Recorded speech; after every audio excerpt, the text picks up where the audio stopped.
Alors, il est très important de respecter les consignes, donc de rester confiné chez soi pour ne pas permettre justement la diffusion du virus. Alors, la ville de Saint-Claude, à travers deux actions, puisque nous avons déjà mis en place 2 véhicules sonos pour donner l'information dans l'ensemble des quartiers, pour inviter les administrés à rester dans leur maison, de rester confinés car c'est important pour eux, important aussi pour protéger les autres.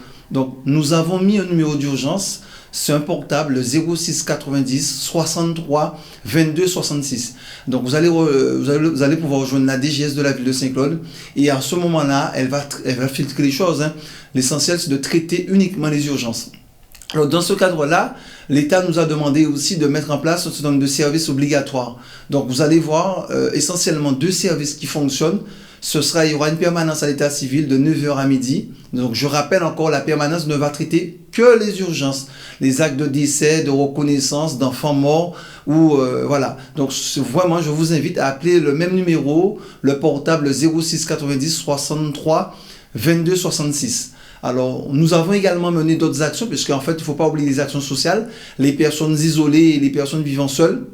Et dans ce cadre-là, nous avions déjà un listing qui était établi. Donc, nous avons déjà appelé ces personnes pour savoir véritablement dans quelle situation elles se trouvent pour pouvoir mener des actions sur le terrain. Alors, nous sommes bien, mais il faut encore poursuivre parce qu'il y a quand même quelques personnes qui persistent à sortir. Et je rappelle encore, l'objectif, c'est de ne pas permettre la diffusion de ce virus sur le territoire guadeloupéen et en particulier sur Saint-Claude. Donc, soyons vigilants, soyons très vigilants. Ça veut dire optimisons les sorties. Si nous sortons, c'est pour des besoins nécessaires, pas pour des besoins qui sont accessoires. Par exemple, les gens qui vont acheter du coke en quantité. Soyons vraiment dans la pédagogie, soyons aussi disciplinés. Soyons dans les besoins primaires essentiels à la vie pour préserver nos vies. Mais comme vous le savez, l'équipe conduite par Eli Khalifer a toujours été une équipe qui était sur le terrain. Aujourd'hui, particulièrement par rapport à l'événement qui est sur le territoire, nous sommes encore plus sur le terrain. Alors, de manière différente, parce qu'en fait, il ne faut pas que les gens, les élus soient dehors, mais nous sommes sur le terrain, nous organisons les choses à travers les nouveaux outils de communication que nous avons.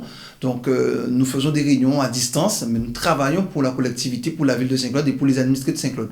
Alors, il s'agit aussi de rappeler, pendant que je suis là, que le deuxième service qui est là pour nous servir, c'est la police municipale.